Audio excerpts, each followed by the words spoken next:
All right, Levels of Leadership Podcast, Episode 2, talking to Logan Gravink.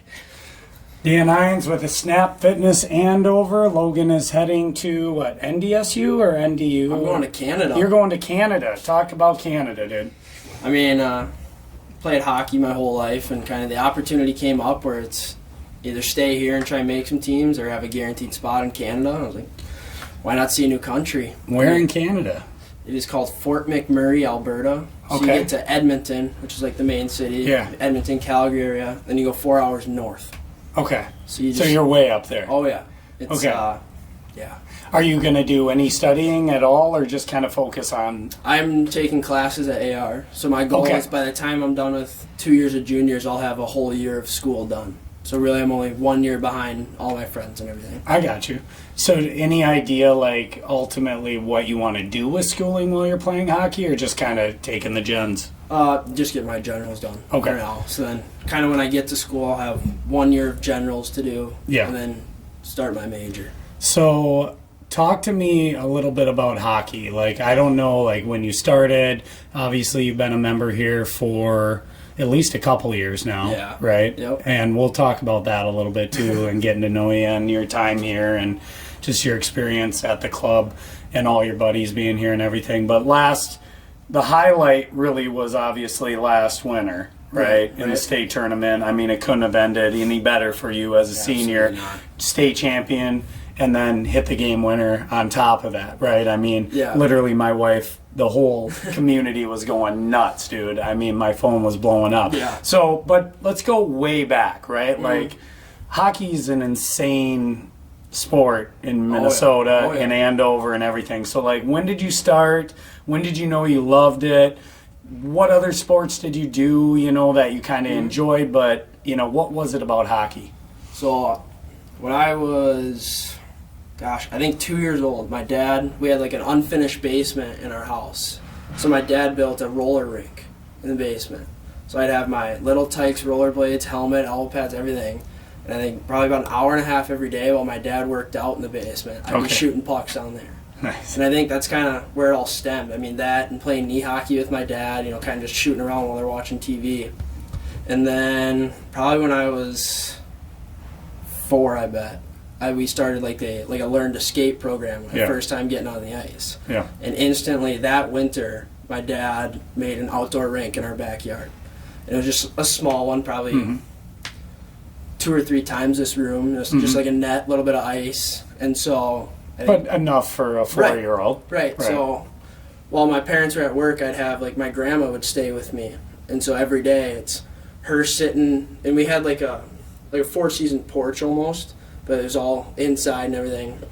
So she would sit up there with her coffee every morning while I'm outside skating. Nice. And so then it'd be a couple hours of that every day, and then kind of chill out. And I think that's, especially a lot of kids in Minnesota, I think that's where it all starts. Right. The outdoor rinks, you got to fall in love with the game, you got to love it, and so... Well, and we got 6 months of freeze. Right. So... And so my dad also had Gopher season tickets for men's hockey here. So I want to say like 3 games a week, that's where I would be. So and then the high school state tournament, that too. I started going there when I was 1 year old. My dad would change my diapers in between games there. And so... So this was bred into you on some level, right? And so... Go ahead. Like, we had season tickets there, so we had the same spots every time, so we have the same people around us. Yeah. And so I kind of grew up knowing them. Another kid played at Champlain Park, good buddies with them, and kind of just the same group. Every year I was there. It's Thursday, you skip school. Thursday and Friday, those 2 days, you're always off of school. You're there all weekend, and then usually we'd go on spring break after that. But, I mean, it's that kind of things where that's where you fall in love. Yeah. That's kind of where it all starts. Okay. So, sibling-wise, how many brothers and sisters do you have, and were they into it as much as you? Or? I got a younger brother. Okay. So, I mean... Oh, that's right. He's 15? Almost 15. Okay. So he, not as much as a hockey guy. Okay. But, growing up, I mean, there's pictures that were at my grad board of us playing roller hockey in the basement, us skating on the outdoor rink. It's kind of... He still plays, but it's not... Yeah. As much as things. Not he's more as of a baseball guy. Kind of. Yeah, he's baseball and football. Cause I mean, he's 15 years old, as tall as me, and pretty big. He's strong. Well, you were a baseball guy too, Yep. right? I mean, didn't you commit? I was committed to a school in Iowa for a little bit. And just, I know you kind of bounced around what you wanted to do. Take me through the process. I mean, this is a huge decision and moment in your life. You're a senior, you got all these options, right? A lot of different directions you can go. Here's all the pressure, right? It's like, got this milestone, and now what? You got to pick a direction. Right? So I had a really good junior year of hockey. Okay. You know, I was up there in points for the team. I was pretty good, and so I had some juniors' interest. But, I mean, I talking to my parents, I was like, I don't know if I want to waste 2 years and be behind in school. So and I had a really good spring at baseball. I was tied for most hits on the team. I mean, I had all of that. I had a really good season. I had some college interest. And so I think there it was kind of like, well, here it is, a chance to go to school, a chance to play a sport. I mean, it's kind of hard to pass up on. Right. So that summer, it was a lot of playing baseball, a lot of recruiting, a lot of showcases, and I ended up finding a school that I really liked, and they gave me a pretty good offer. And so before I even left there, I had committed. Okay. And so that was, I think right before school started, so about the middle of August. Okay. That's when I committed there. And then hockey kind of got going, and it was my senior year, and I was playing in a fall league where even being committed for baseball, I was generating even more junior interest. You know, that was kind of, and I knew that too. And explain to me the difference between like juniors and college hockey, like, because my family, my mom married into a Wild season ticket, hardcore hockey family, right? Like my stepbrother lives in East Bethel, coaches his 8 and 6 year or like 10 and 7-year-old now. I can't remember how old the kids are, but they've been on skates since they were same story, right? Like exact same story. They got one plan here. Right. So, I mean, oh gosh. So, juniors is kind of the in-between of college and high school. Because the jump between high school hockey and college hockey is so significant that kind of those 2 years build strength, I mean, get you used to getting hit, and it's kind of just a more heavy game. And so that's where like a lot of colleges recruit out of. Mm-hmm. And so kind of, I mean, even guys that commit in high school, you see them still play junior hockey. Because, I mean, it's kind of just like an adjustment and getting me ready. Right, and the odds of you going straight to college then and jumping in as a freshman and sophomore anyway are slim to nil, so... Like, I mean, another Hanover guy, like you see Wyatt Kaiser, he went in as a true freshman. Okay. But he also played, like, Team USA. He was ready to make that jump. Sure. Even playing in high school, he looked like a college hockey player. Gotcha. So it's kind of, you don't see it very often, but it does happen. But do you have any people on the team currently that you think can make that jump? The closest would probably be Weston. Okay. Which he's committed to Air Force. Heck of a hockey player. He's really good. But I mean, even he's going to go play juniors for a couple of years. It's kind of just getting you ready. Yeah. And juniors is kind of an experience that a lot of hockey players want to have. Yeah, right. I mean, it's strictly hockey. Right. Right. And it's, you live with another family, you're in a new city with just your teammates. You going to learn French? I don't know, I might. I might have to. You might have to. I had to go to the bank yesterday and get Canadian currency. Did you? Yeah. So I gotta go pick that up later. So okay, so you fall in love with it. I mean, you're literally bred for this thing, right? You decommit from baseball because hockey took over. Right. So then, like, was that really it? Like, it would just the shift went from nope, hockey's my love, hockey is my. So I mean, it's kind of with hockey, it's weird because you kind of got to go all in. Yeah, you can't really be focused on other things. So hockey season came around. And that's what I was doing 6 days a week. So, I mean, and I decided before the season even started, I was like, baseball isn't what I want to do. I got to do what I love. Yeah. And I can't thank my parents enough because they were my biggest support system. When I said, you know, I love hockey too much to quit, they're like, follow your heart. Yeah. Do what you got to do. And they helped me make the decision. They helped me kind of be okay with the decision as well. So I mean, decommitting from a school that gave a lot to you. That's a tough call. And did a lot to recruit me. Like I was on campus I think 3 or 4 times. And I love the coaches and great guys. And I ended up calling the coach to tell him I wasn't going to come. And something he said kind of stuck with me. He's like, I had the same decision between baseball and football, and I know how hard it is. And you got to do what you love, and you got to follow your heart. Yep. I mean, we'd love to have you, obviously, but we don't want you missing hockey and everything. Yeah.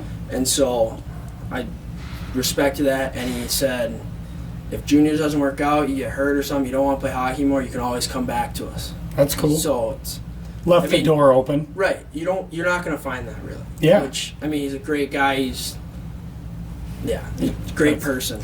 Yeah, it's interesting, you know, sometimes, you know, we homeschool our kids, and you know me, I'm always trying to teach something to somebody, right? And it's like, you know, sometimes we don't think about it, but in life, a lot of times, it's not a good or a bad decision. It's like sometimes you're choosing the least bad decision, or sometimes you're choosing the most good decision. I mean, it sounds like you were at a situation where here were 2 amazing options, and now you're just trying to make sure you make... You got to follow your heart. You got to do what's going to make you happy. Right. In the end run, it might be the wrong decision, but as long as it made you happy, that's all that matters. When do you take off? Next Tuesday. Okay. 23rd. And you're heading straight up? I'm flying straight there. Okay. So when do you start practice, and when are your games? So I fly in. So I leave here the 23rd. I land at 1 a.m. there, so the 24th. And then we start skating 25th. Okay. So wham, bam, bam. First preseason game is the 2nd. Okay. Man, I'm going to tell Logan to quit running on the treadmill. Dude, you're killing me in here. Okay. We'll just leave that right in there. This is raw, man. All right.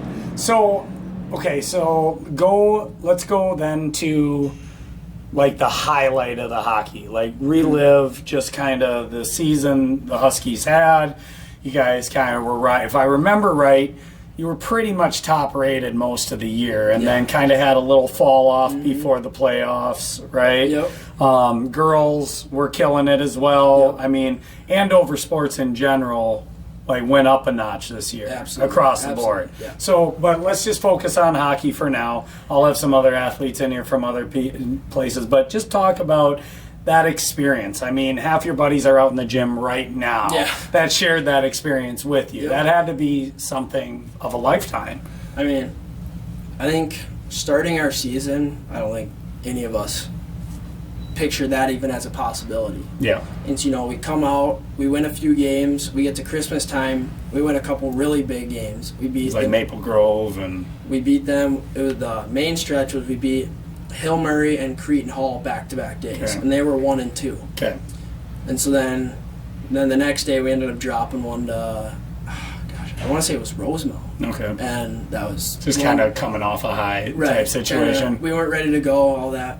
But after that weekend, we're kind of like, holy crap, we can win some games here. We can do something. And so then we had a stretch where I think we won probably close to 10 straight. Yeah.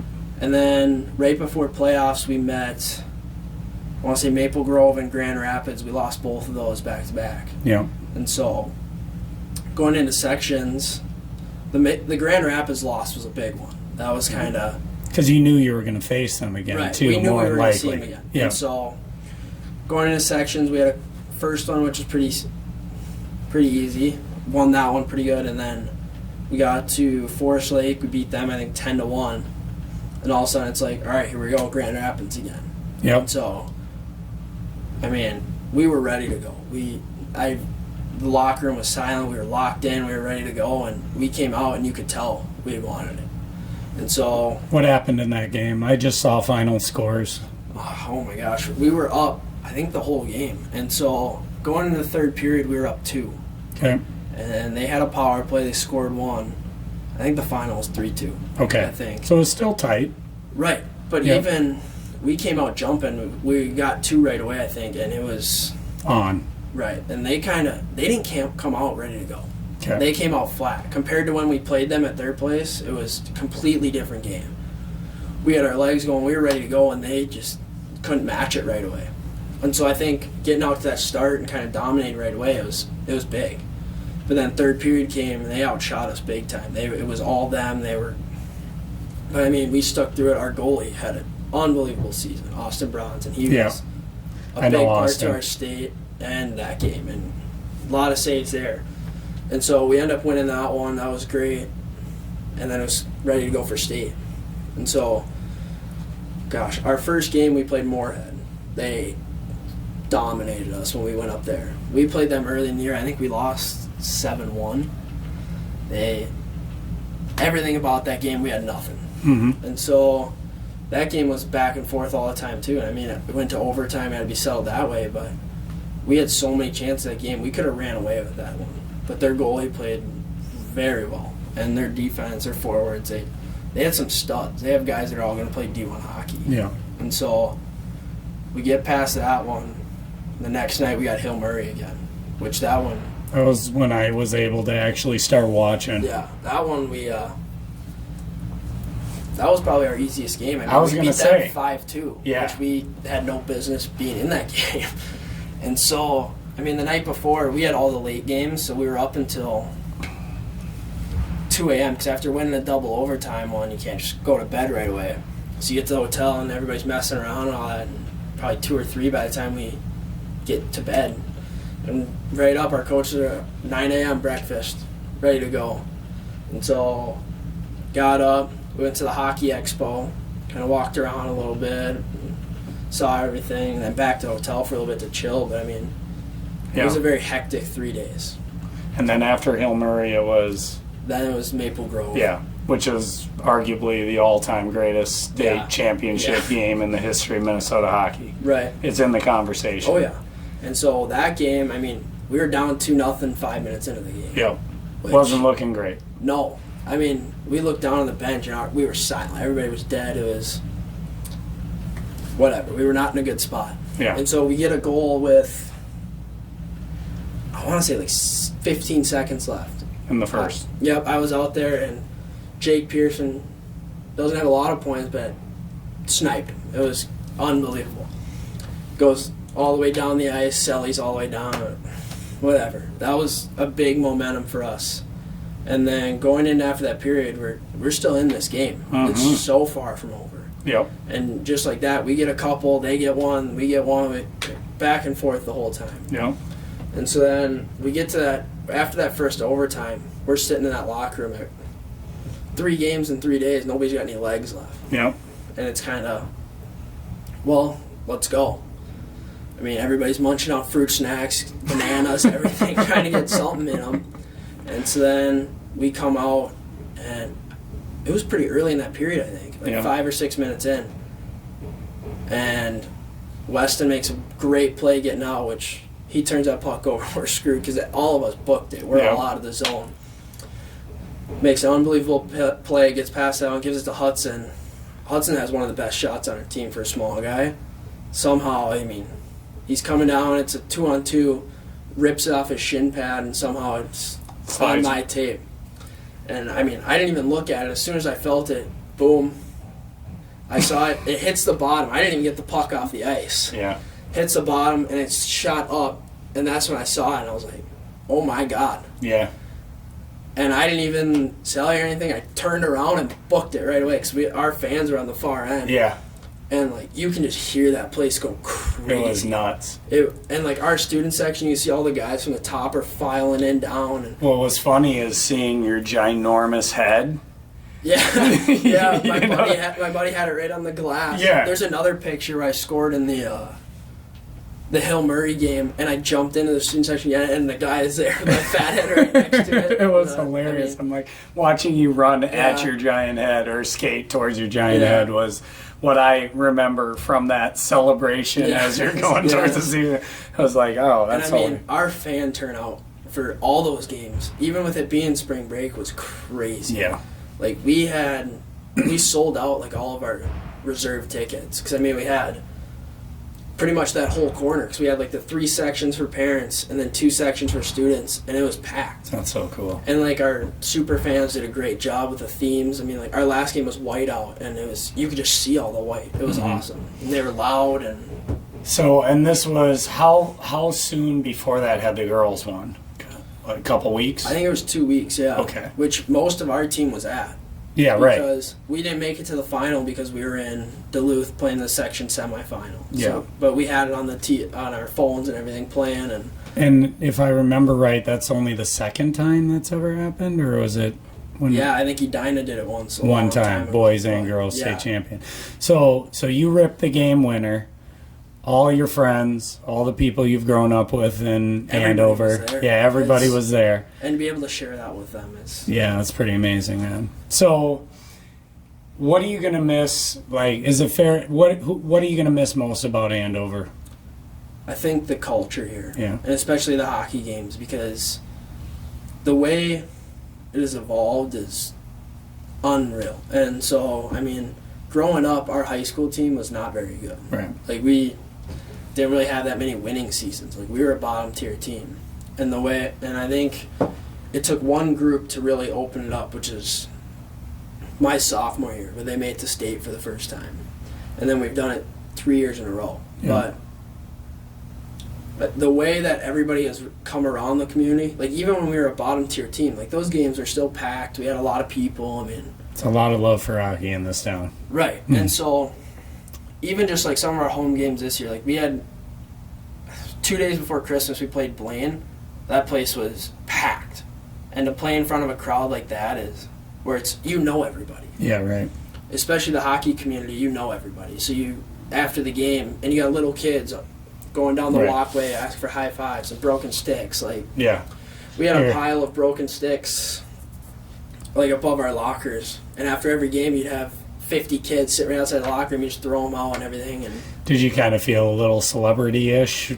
Right. I mean, that kind of comes with it. Right. So, well, you're larger than life to a 5-year-old, and this is legit hockey. Exactly. And so you got kids asking for autographs, signing sticks, and pictures and everything. And so that Blaine game, we won that one, and we actually let like a whole group of kids come into the locker room. Yeah. And so they were kind of walking around. They got to see everything, gave away a bunch of stuff. And so having that and having like kids that support you and look up to you, I think is super cool. Super cool.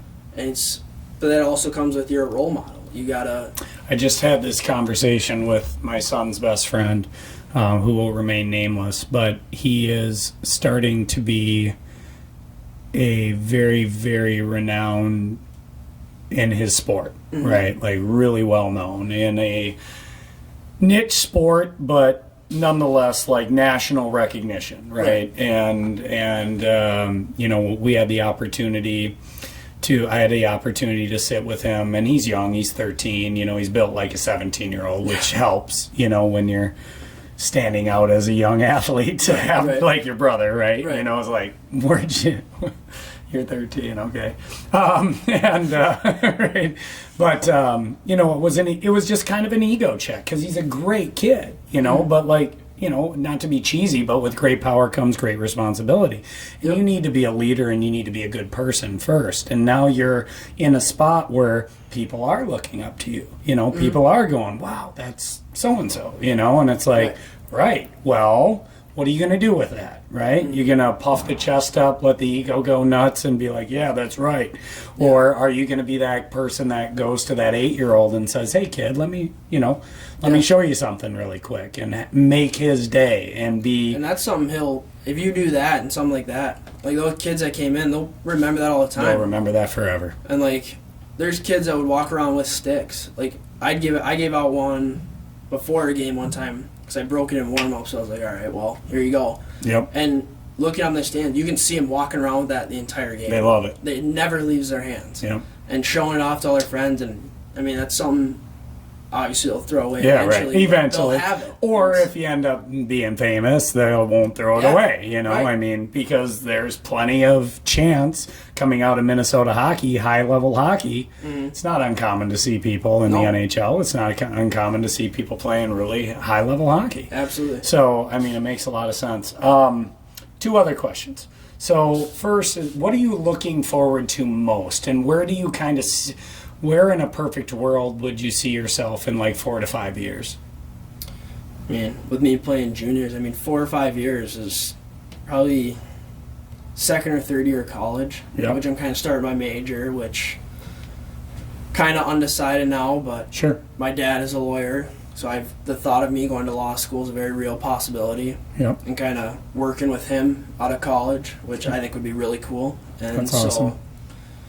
But, ultimately the goal is to play hockey, and balancing hockey law school might not really be an option. So that might be something where I get a degree and end up going back to law school. Sure. I mean, my dad, biggest inspiration. I mean, I got my work ethic from him, and so he went through, I want to say 3 or 4 jobs before he ended up being a lawyer. Right out of college, he was a nurse, and then he worked in a morgue. Actually, he'd be on scenes and did all that, and my mom hated it. Yeah, she hated it. It's gone all the time. It's a creepy job, but at the same time, man. So yeah, he did gives that. You some perspective. Yeah, he did that for a long time, and then when I was born, that's when he went to law school.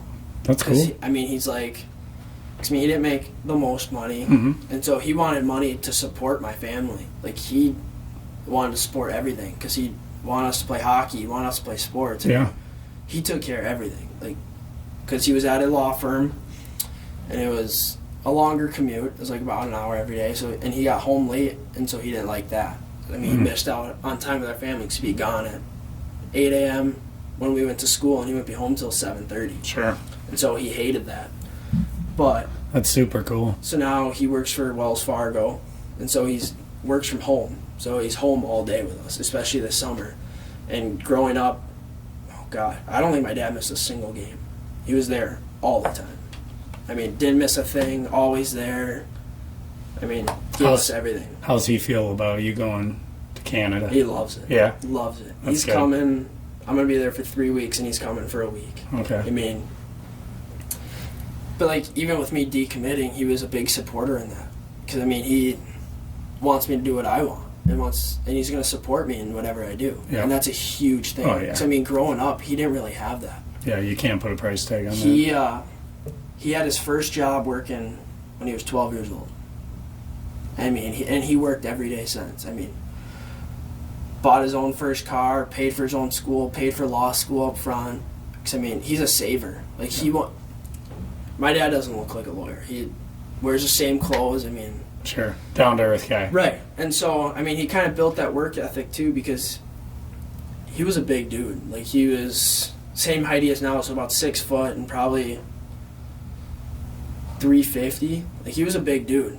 And so we went spring break. I think I was 9 years old.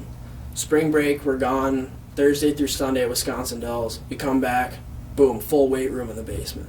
Went out, bought everything. And I think, started dieting, all that, and about a year later, he's down 150 pounds. He's 6 foot, 200 pounds, lean.